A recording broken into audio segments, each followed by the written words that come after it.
mamayang alauna. 156 million pesos na pondong ikinaltas sa budget ng Office of the Vice President ililipat sa Department of Health. Ayon kay Committee on Appropriations Chairperson Micaela Swansing, ang pondo gagamitin sa pagbibigay ng tulong medikal sa mahihirap na pasyente.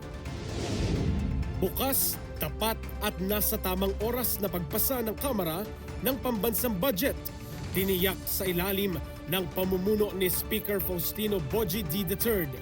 Representative Mica Swansing, iginiit na ang malawakang reforma sa 2026 budget deliberations ay patunay ng pangakong gawing transparent at makabuluhan ang paggugol ng pondo ng bayan.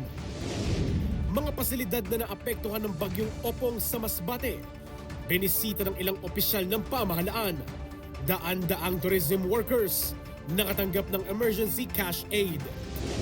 Kaso ng influenza-like illness, bumaba sa unang 2 linggo ng Oktubre. Department of Health nilinaw na walang outbreak. Tanong ng isang misis tungkol sa mister na ayaw magsustento sa kanilang anak. Sinagot ni Bataan 1st District Representative at Attorney Tony Roman.